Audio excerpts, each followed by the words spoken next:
Good to go. Okay, well, I'm Jim, and I have no idea what we're talking about. We're with Christa Couture. Is that how you pronounce your last name? That's pretty good, yeah. I want to make sure. It's like the hockey player, Couture. Is there a hockey Logan player? Couture, yes. I know there's like a Couture. ultimate wrestler. There is? Like UFC? Yeah, I think Wow. so. Randy. Randy Couture? Yeah, distant cousin. Oh, nice. Distant cousin of you? Really? I don't know. I don't know. And Tim Vesley, I'm saying that right. Very good. Yeah. And we're here to talk about what makes a song become a song. Christa, what did you write this song about? It's inspired by the book The Marrow Thieves. See, I already know that, but I'm just doing that for you guys. Okay. Yeah, and in thinking about this, for me, when I approached you, because this song takes place in a future post-apocalyptic, possible imaginary place, I wanted to make something that sounded different than the things I've made before. It's been pretty like acoustic folk music. Yeah. And so sent you a note. You had some ideas. Yeah, we heard them. Well, most of my ideas haven't happened yet. Yeah. Most of my ideas are with like synths and pulses and glitchy things that'll be under the surface. But now that we've played it this way, it has such a nice, natural kind of feel. I don't even know how much of that we'll end up doing because I'll do some. Yeah. But yeah, we were like sitting around your apartment and I was singing drum parts to you. It was really You good. were. And doing all this post-apocalyptic sound filtering with my voice. It sounded 'Cause, good. yeah, we were right after the apocalypse right there. Yeah. And we were out and ready. Yeah. And we tried out the choral sound on the keyboard, but once we Yeah. got here, there's an actual piano. Yeah, we were like, and next we'll add the layers that kill the zombies. And frequencies that zombies cannot handle. So yeah, basically we used an old set of Gretsch drums, some really expensive microphones. What are the and, mics? Well, there's You a guys were couple. talking about, you were taking photos and totally biting Tim's style. So like, what was the deal with why you were excited about the mic setup? I was just looking at the serial numbers. No, he just does this overhead miking thing that I haven't seen before, where it's in this sort of line, which is kind of neat. So I did take some pictures of it, absolutely. And then I took pictures of where he put his snare mic, because I never know where snare mics are actually supposed to go.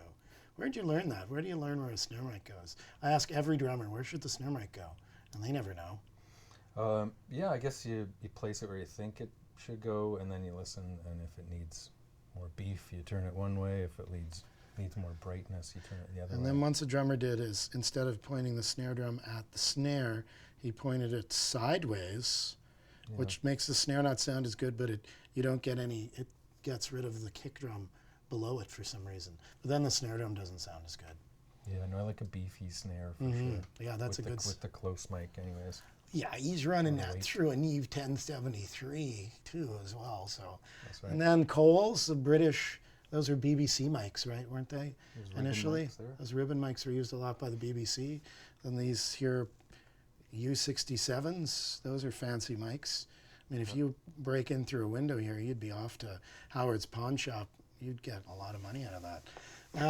Luckily, the windows are up high. Yeah, You can fit through. yeah, they gotta like try to get the guy. They're pushing him up, trying to get him through the window. Stuck halfway. And that arrangement is more like when people got here, we just sort of arranged it on the fly. And then I kept checking with you to make sure that you weren't like not okay with something. Because I want to make sure, because sometimes I did this recording once with somebody and we did a whole recording and they said, you know, my biggest regret is I didn't tell you the things I didn't like. Oh. And I thought, that's weird, so I learned from that. Even though I'd be going, how's it going? They'd be going, oh yeah, it's good, it's good. They're like, but honestly, I wasn't liking some of it. It's like, well then you need to be able to feel like you can voice that. Yeah. Yeah, I feel like I can tell you that I don't like you. Yeah. If that were the case.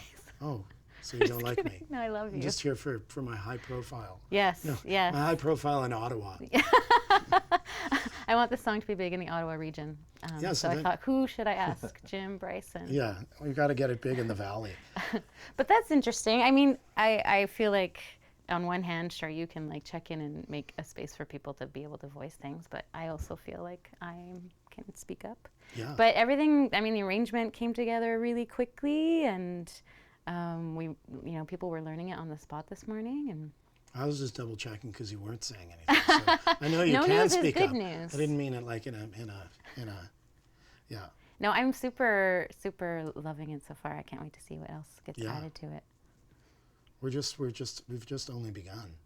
It's hard to say what happens with a song because you can do one little thing and then it takes you down a completely different avenue.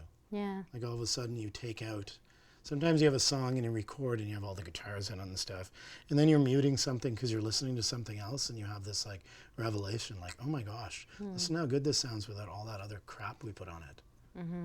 It's not crap, it's gold, but you know what I mean. Yeah. How much scripting did you do of the drums and bass parts, or was that just? I never Marshall scripted Anna whatsoever, except I told her that I like the way she plays that kind of fluid kind of melody lines and that kind of smearing of chords that are kind of like not, they're almost not discordant, but they're bass intervals. I really like the sounds of intervals and thirds and stuff on the bass. And then Marrow show, we just briefly spoke about it having a halftime thing and then a four on the floor thing, but then when we added the tambourine, it put back that halftime thing, just merely suggested as opposed to being there. Yeah. Because you've got a couple of pros there, and they certainly brought their influence into the song. It didn't take very long, that's for sure. Yep. It's good. Anna's It's ride. good when you hire Anna's the big ride was guns. leaving. Her ride was leaving. And his baby was crying. That's right. It was time. The baby had had enough. Working moms know how to get in there That's and get right. it done. Yeah. Yeah, I know. Like when they were saying, oh, usually these things take about 7 hours, and Anna said, I'm not going to be playing bass for 7 hours. And I was like, yeah, I don't think we'll be playing for 7 hours. In 7 hours, we're going to be having pizza. Making it rain with the cash we just made. That's the best thing about playing bass is you're right out of there first. Yeah. You're done, your job's done, everyone else can go and play tambourines. Right, you're first in and out. That's right. Yeah. Except at gigs where you have the amp the size of a refrigerator. And then everybody's out and they don't want to carry your SVT cabinet down a flight of stairs. Or the fire escape at Barrymore is there. Oh my gosh. Yeah, that's the worst. Oh yeah, isn't it? that little weird rundown. Yeah, well that's long gone. Now it's a really cheesy dance bar. Yeah. They did this weird event there last year for something, whenever the Junos were in Ottawa, they rented out the hall to have a show, and they hadn't really had shows there very much. And you went in and it was so bad, like none of the draft tops were working anymore. They just had orange signs over them, like dollar store signs, written bottles only, and then it said water $5. And I thought, holy jumpins. It's one of those places where water's $5, even though they're buying a box of it for $5 at the dollar store. But I digress. It's going to be a lot. It's going to be a lot of, we've got a Yugoslavian orchestra coming in at 7. But as it stands now, what do you think you're going to add? Like when you get home to where all your sweet gear is I stacked think up? when we're still here, I'm going to add a little bit of acoustic guitar. Yep. And then when I get home, I might do it here too. I may add just little bits of chords on electric and acoustic, just to mark stuff. And then when I get home, I might just add these little glitters of synths in the back and play around with things. Maybe run things through a tape echo and stuff. Been having fun like running voices through a space echo, and then you just kind of you track it and then run it out, and then run it back in through the space echo, and it becomes this kind of underlying thing of echoes and repeats and stuff like that, and playing with pitch a bit with it. Cool. I've been doing that a bunch. So, because I just bought one off a guy who had to pay rent, so now I have a space echo. Nice. Yeah. Nice. I'm in my inheritance years now. Just buying gear with my inheritance. Tim, is there any comments you'd like to make regarding the engineering side of things? Yeah, it was. I'm glad that Jim hired a bunch of pros to play because it went very smoothly. And Yeah, that was pretty quick. Yeah. That was like sounds to finished in like 90 minutes, basically. yeah, and Christa was solid every take. It was a pleasure and awesome. Thanks. I just enjoyed Well, I was it. saying good pitch, good time. That's like the two good things you want to do when you sing. It's like sing moderately in tune and sing moderately in time. Great. And don't forget the words. And don't forget the words. Just make them up I as you have go. the words written down because it's Yeah. a brand new song. All right. I know. Good I just job. wrote it like a week ago. whenever it was so fresh learning it that whenever I would just close my eyes and play, I'd make a mistake because I didn't know where we were. So I kept going. I was following the words as we were playing. Yeah. I feel like we just kind of maybe in the last take we're at a point where some of us were sort of playing by feel, but otherwise it was all like focused. What's next? What am I doing? Did you write the song after this thing was booked? Like after this show? Yeah. So, you know, it was one of the, when Michelle, the director, and I met and talked about, you know, what are different ideas, and the book came up, and so I read the book, and which I'd been meaning to, I'd heard so much about it, and then wrote a song kind of in response. But it's the first time I've written something like with a deadline. Yeah, so I was like, deadlines gonna are write good. the song because we had this thing. Yeah. But it's great. It just made it kind of come out and come together really quickly. Mm-hmm. Well, It's nice when things happen quickly and get made it quickly. I find in the long run you can enjoy them more as opposed to like be laboring 6 them months over of- and over. And Yeah, months of going yeah, back feeling and- like it's never over, and then Yeah. and I feel like if you're given too much time, you just also never finish. You're just like, Yeah, I think, and second, like sometimes the longer you sit with something, you get defeated by second guessing, and you stop liking something as opposed to just making it fast, creating it, and then it is what it is. Yeah. And you can be like annoyed by little things in it, but really, yeah, like I just made it, not just, but my last record I made, I was like not fixing vocals because I was like, I could fix all this stuff, but we recorded in like 3 days. Shouldn't I keep the spirit of it and not cheat? yeah, And then go back and fix everything, and then it's, you know, like an artificial story. So I was like, I'm just not going to fix it.